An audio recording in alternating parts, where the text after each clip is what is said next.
The village of Okuda lay deep in the savannah, where drums carried news faster than mouths, and the firelight kept both spirits and beasts away. In this village lived Amira, the only daughter of the chief. She was admired for her beauty, but feared for her silence. Unlike other girls who laughed at the river or sang in the moonlight, Amira often wandered alone, climbing the forbidden hill behind the village. The elders whispered that the hill was sacred, a place where no one should linger after dark, for it was said the moon descended there to drink from the earth itself. But Amira never feared it. Each night, while the villagers slept, she would climb the hill, sit upon the rocks, and stare at the moon as if it were her companion. Then, one night, the stillness broke. As the silver moon rose above the trees, Amira whispered, "Why do you watch us so closely?" To her astonishment, the air trembled, and a deep, soft voice answered, "Because I see what no one dares to speak." Amira froze. The moon had spoken back. Amira's heart pounded in her chest. She looked around, expecting to see a trickster hiding in the shadows, but there was no one. Only the glow of the moonlight bathed the hill, soft and cold. Her lips trembled. "You can speak?" she whispered, her voice barely leaving her throat. The moon's voice echoed, low and steady, like water flowing over stone. "I have spoken to many before you, but none have listened." Amira's eyes widened. She pressed her hands against the rock beneath her. "What do you mean? Why me?" The moon seemed to brighten, spilling silver light across the hill. "Because you are the one who dares to ask. Your people hide truths in silence, truths that fester like wounds. But you, child of the chief, you must learn what they have buried." Amira swallowed hard. "Buried? What have they hidden?" The voice grew heavier, almost mournful. "Your village owes a debt, a promise made long before you were born, and now the time has come to pay." Amira's breath caught.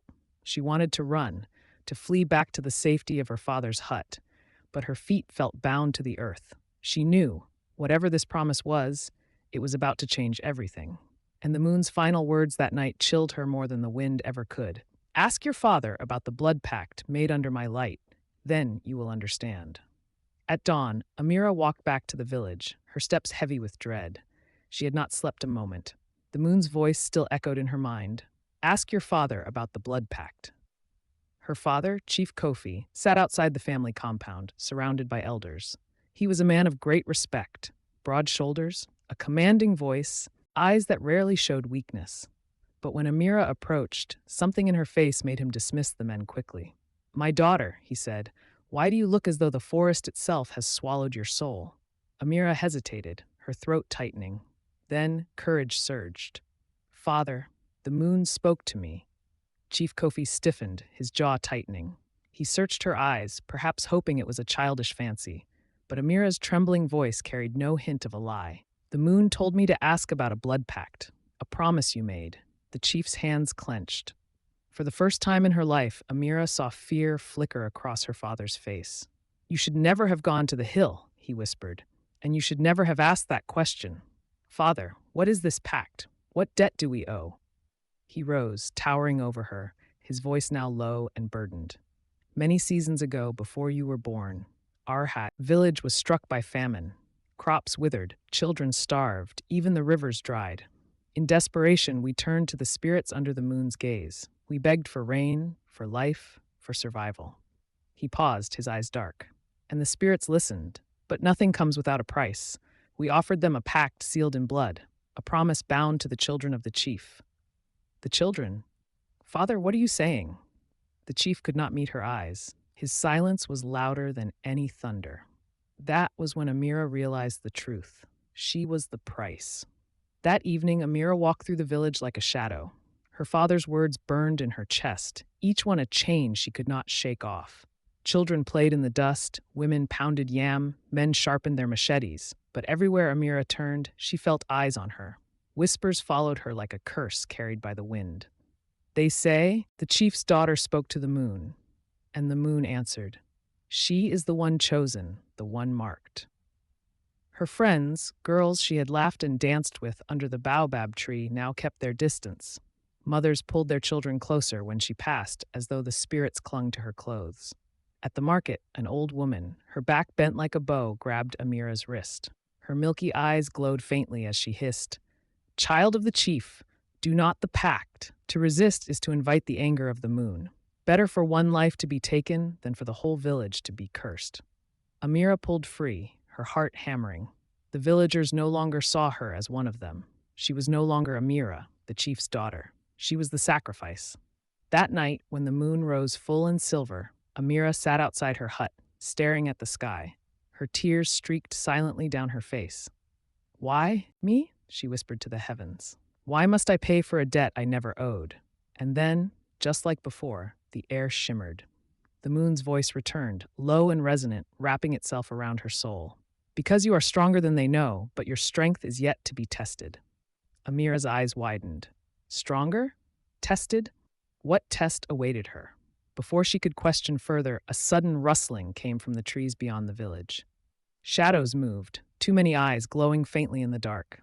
The forest had begun to stir. The rustling grew louder, like dozens of feet brushing against dry leaves. The night, once filled with crickets and laughter, fell into an eerie silence. Amira stood frozen outside her hut, her gaze fixed on the tree line. Then, pairs of eyes emerged, dozens, glowing pale white like small moons scattered among the shadows. A cold wind swept through the village, carrying with it the smell of wet earth and something older, something that smelled of bones buried long before her time. From the dark stepped tall, lean figures. Their bodies were cloaked in vines and feathers, their faces hidden by masks carved from wood and stone. But Amira knew they were not men. These were the forest spirits, keepers of the ancient pact. The villagers stirred, lanterns flickering to life as people peered from their huts. Murmurs of fear rose like smoke. One spirit, taller than the rest, raised a long staff carved with crescent moons. Its voice boomed like thunder rolling through a mountain cave. "The moon has spoken. The time has come. The chosen child must step forward." All eyes turned to Amira. Her father, the chief, emerged, his face pale but stern. He placed his hand on her shoulder, his grip trembling, though he tried to hide it. "My daughter," he whispered, "tonight the pact will be fulfilled. If you resist, the wrath of the spirits will fall upon us all." Amira's throat tightened. Around her, villagers bowed their heads, unwilling to meet her eyes. They were ready to hand her over, to save themselves. But deep inside her, something stirred, something that had been growing since the moon first spoke. A fire, a defiance. "No," Amira said, her voice trembling but strong. "I will not walk into death because of an old debt. If the spirits want me, they will have to take me themselves." Gasps filled the air. The villagers recoiled in horror. The spirits stood still. Then slowly, the leader lowered its staff, and the eyes of the forest burned brighter. "So be it," the spirit intoned. "The test begins now." The ground beneath Amira's feet shuddered. The earth split, and a pale mist rose, curling like ghostly hands around her ankles. The moon, high above, shone brighter than ever, as though it too leaned closer to watch. The mist thickened, wrapping around Amira like a living thing. Before she could scream, the ground gave way beneath her feet. She fell, not through earth, but through light. Strange silver light that burned her eyes yet felt soft against her skin. Around her, whispers swirled, voices in languages older than the village, older than the mountains, chanting her name again and again. When she landed, the air was different. Heavy. Still. She stood in a vast forest, but not the one she knew. The trees here stretched impossibly high, their bark glowing faintly like fireflies trapped in wood. The moon hung low, larger than ever, as though it filled half the sky. Amira gasped. Her clothes shimmered, no longer the plain fabric of the village. They had transformed into robes woven from strands of moonlight itself. Her skin carried markings, pale glowing patterns like rivers running across her arms. She touched them, trembling. "Why? Why me?" she whispered. A deep laugh echoed through the trees. From the shadows stepped a figure, neither man nor spirit, but something between. Its face shifted like smoke, sometimes young, sometimes ancient. In its hand was a drum, silent but powerful. "You," it said, "are the voice the moon has chosen. But to claim your place, you must survive 3 trials. Fail, and your soul will belong to us forever. Succeed, and you will learn why the moon truly answered." Amira clenched her fists, fear warring with fire in her chest. "What trials?" she demanded. The figure's smile widened. It struck the drum once, and the world rippled like water. Suddenly, the forest around her transformed. She was standing at the edge of a river, black and bottomless, stretching farther than she could see. The first trial, the figure boomed, is the river of truth. Cross it and face the secrets you have buried in your own heart. But beware, if you cannot face them, the river will swallow you whole. Amira's throat tightened. She stared at the river, its surface shimmering like glass. Images floated upon it, her childhood, her mother's face, her fears, her shame. Her knees trembled. But then she remembered the village, her father's trembling hand, the spirits demanding her life. She could not let fear win. Taking a deep breath, Amira stepped into the river of truth. The cold was like knives against her skin, and immediately the waters began to rise, whispering all the things she had tried to forget.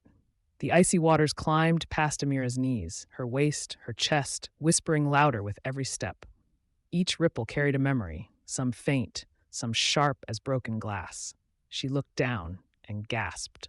The river's surface had transformed into a mirror, reflecting not her face, but her fears. She saw herself as a little girl, standing alone while the other children laughed at her strange habit of talking to the moon. She saw the nights she cried in silence, believing she was cursed, believing no one would ever truly love her. "Why show me this?" she cried into the darkness. The shifting figure appeared on the far bank, its smoky form flickering. Because truth is the weight of your spirit. If you cannot face it, you cannot carry the moon's power. The water rose to her neck. She tried to move, but the river thickened around her legs, dragging her down. And then the cruelest vision appeared. Her father, weak, coughing, afraid. But this time he wasn't comforting her. He was shouting, "Amira, if only you weren't my daughter, maybe I'd be free of this curse." Her heart shattered. Tears blurred her eyes. She knew it wasn't real. Her father loved her deeply, but the words cut anyway. The river pulled harder, eager to swallow her whole. For a moment, she wanted to give in, to sink, to disappear, to let the water silence everything. But then, she remembered the night her father held her hand under the moonlight and whispered, "Amira, never be ashamed of your gift. It is not a curse. It is your path." Her father's true voice, strong, kind, unbroken by fear. With a cry, Amira lifted her head to the moon above. "I am not cursed. I am chosen." The markings on her skin blazed with silver fire. The river screamed, releasing its grip, boiling away into mist. When Amira opened her eyes, she was standing on the far bank, drenched, trembling, but alive. The figure nodded slowly, as if pleased. "You have faced your truth," it said. "Now comes the second trial." It struck the drum again, and the river melted into flames, fire leaping high around her. Amira stumbled out of the river of truth, gasping for air. The glowing patterns on her arms pulsed brighter now, proof she had survived. The moonlight above dimmed for a moment, and then the smoke-faced figure returned, its voice rumbling like thunder. "You have crossed the river, child. Few survive their own truths. But the moon is not yet satisfied." It struck its drum again, boom, and the world shifted. The river disappeared. Amira found herself in a dark forest, denser than anything she had ever seen.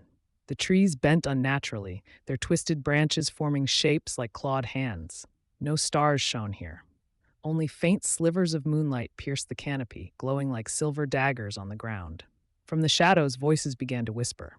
At first, she thought they were strangers. But then her heart sank, because they were voices she knew. Her father's voice. "You are weak, Amira, a burden." Her aunt's voice. "She is cursed. She should never have been born." And even worse, her own voice. "What if they are right? What if I don't deserve to live?" Her knees buckled.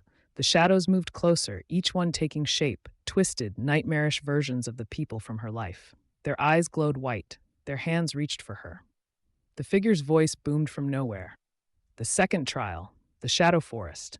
Here you face not the truth of your past, but the lies others have planted in you.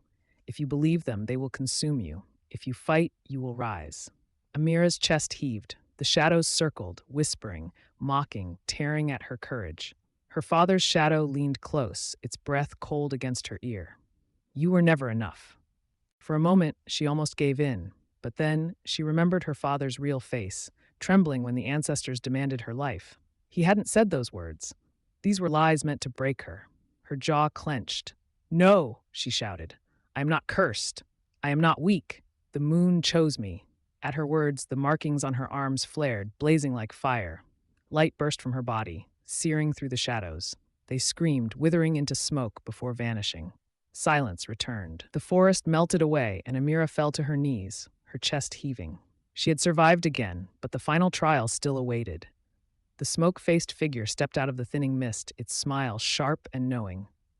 "You burn brighter than I expected. But can you withstand the last trial, Amira, the one that breaks even the strongest souls?" Amira's heart pounded. She wiped her tears, lifted her chin, and whispered, "Let me face it." The drum boomed once more. The flames died away, leaving Amira standing on a vast plateau of stone. Above her, the night sky stretched endlessly, thousands of stars glittering like diamonds scattered by the gods themselves. But something was wrong. The stars shifted. They moved closer, forming eyes. 1,000 pairs of glowing eyes staring at her, unblinking. Some filled with kindness, some with anger, some with sorrow. A voice thundered, not from one place, but from all directions. "Amira, daughter of the chief, child of the moon, will you carry not only your own burden, but the burden of your people?" Her knees shook. The air grew heavy, pressing down on her chest. The eyes burned brighter, flooding her mind with visions. She saw her village in flames. She saw children crying in hunger. She saw her father's body wrapped in cloth. She saw the ancestors themselves turning their backs on her. "No," she screamed, clutching her head. "These are lies." But another vision struck her heart like a spear. She saw herself seated on a throne of bone, cruel and cold, wielding the moon's power not for love, but for domination. The villagers knelt in fear. Her voice was sharp, merciless. "Is this what you want to become?" The voice boomed. Amira dropped to her knees, tears pouring down her face. "No, never." The stars swirled faster, dizzying, threatening to consume her. Then through the chaos, one star remained steady. It pulsed gently like a heartbeat. Amira focused on it, forcing her breathing to calm. "I choose love. I choose my people. I choose to use this gift to heal, not to destroy."